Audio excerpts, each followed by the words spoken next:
Oke, kita mulai lagi ya. Maaf tadi kekat karena faktor alam gitu ya. Jadi tadi pertanyaan saya sampai di apakah fungsi if itu cuma untuk satu kondisi, kemudian kondisi selanjutnya cuma else-nya cuma satu gitu. Oke. Jadi kalau di VB itu kita bukan di VB saja sih, tapi di semua pemrograman itu ada yang namanya nested if. Ya, jadi if bersarang, if dalam if. Apa ya? Sebutannya kalau film tuh Inception ya. Kalau ini Ifception. Ifception. Oke, mungkin kayak seperti itu. Aku nontonnya drama Korea tuh. Oke, mungkin seperti itu ya. Jadi kalau tadi kita punya kondisi ya, jika kondisi ini terpenuhi ya, maka block then ya, block then itu berarti yang ini kan ya, itu akan dieksekusi. Tapi kalau ini tidak benar atau value-nya false ya, maka yang dieksekusi adalah block else ya. Tapi block else-nya seisi itu. Isinya ini ya. Oke. Kalau nggak ada else-nya, berarti langsung pindah ke baris kode di bawahnya. And if. Ya setelah and if itu kan misalkan kita punya kode baru ya, itu langsung dieksekusi. Oke, balik ke pertanyaan satu tadi. Pertanyaannya apa? Ya, jadi sini nested if itu berarti if dalam if ya. Di sini kalau ini benar maka ini dieksekusi, tapi di dalam block then itu ada if lagi. Oke. Jadi kalau if yang kedua itu benar maka ekspresi satu akan dieksekusi. Kalau salah maka ekspresi dua yang akan dieksekusi. Contohnya kalau kita punya kondisi satu benar ya, terus kondisi dua salah, maka mana yang akan tereksekusi? Kondisi satu benar, kondisi duanya salah, Ya. berarti nggak then ke ekspresi satu, berarti ke else, ke ekspresi dua. Ya benar sip, berarti ini kan karena ini benar.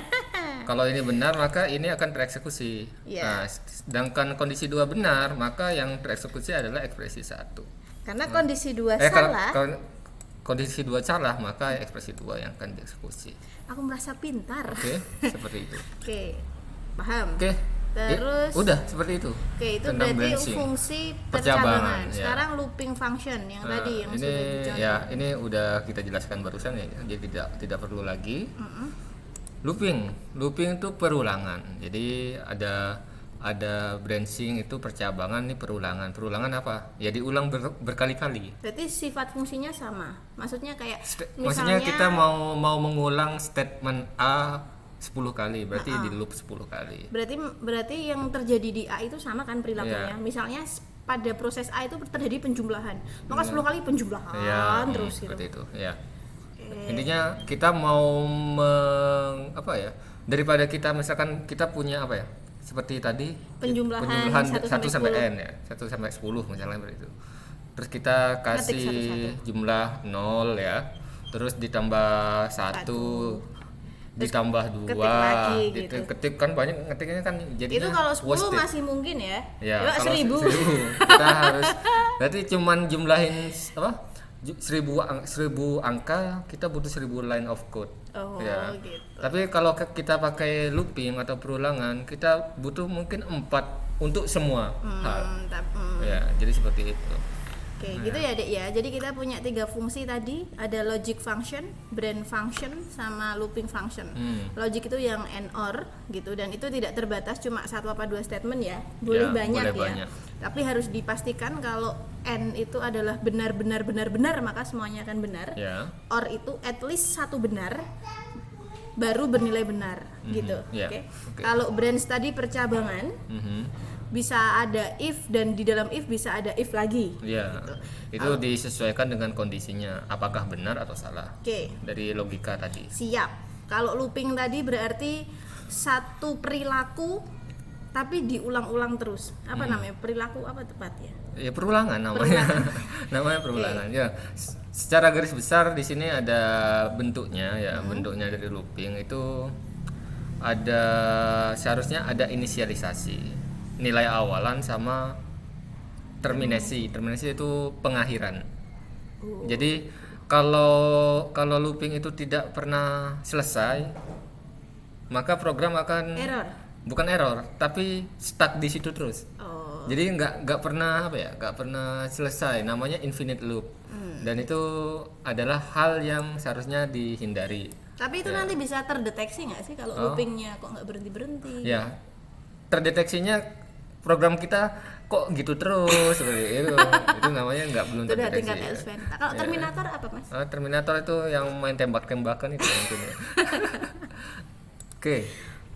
Oke, ada beberapa loop function atau perulangan. Bisa pakai for ya, while do, repeat until. Nanti Itu sama semua atau enggak fungsinya? Maksudnya kalau for itu beda kasus penggunaan seperti aja. apa gitu? Beda penggunaan. Contoh deh, contoh yang paling gampang. Contohnya kalau for itu kita mungkin kalau dicontohin seperti ini agak susah, langsung ke kode mungkin ya. Di sini gak ada kodenya. Oke. Ini aja. Ya. Kalau yang tadi aja, misalnya pakai yang penjumlahan i sampai n itu berarti dia baiknya pakai for, while do ya. atau repeat until. Baiknya pakai for. Jadi for itu ada apa ya? Ada fungsi inisialisasinya. Misalkan kita set i sama dengan 0, terus kondisinya terminasinya itu i lebih kecil daripada n atau 10 lah. Berarti itu baru berhenti. Iya, baru berhenti seperti itu. Terus kalau yang while itu ada namanya kondisi, kayak seperti apa ya? Seperti percabangan tadi ya. Jadi while suatu kondisi itu terpenuhi, dia akan ngeloop terus. Ini. Gitu. Sampai itu tidak terpenuhi. Berarti kalau dia tidak terpenuhi otomatis sudah terminate, berhenti. Terminate, keluar dari while. Keluar dari loop. Repeat until ini cuman hampir sama kayak seperti while, tapi kalau repeat until kita at least dia akan mengeksekusi satu statement di dalamnya. Susah ya ternyata. Jadi kita punya apa ya? Kalau while kondisi ini terpenuhi maka lakukanlah. Kalau repeat until, repeat ini sampai nanti tercapai sampai ini. Berarti kan at least satu kali tereksekusi kan? Iya, seperti itu. Repeat sampai kamu kenyang. Repeat makan terus sampai kamu kenyang. Ya berarti kan at least satu kali makan kan? Iya, seperti itu. Kalau kalau kondisinya udah nggak terpenuhi, berarti udah nggak ada loop, langsung keluar. Siap. Oke teman-teman, itu tadi di part ini tentang function. Nanti setelah ini ada part selanjutnya. Sampai ketemu lagi di part selanjutnya. Semangat.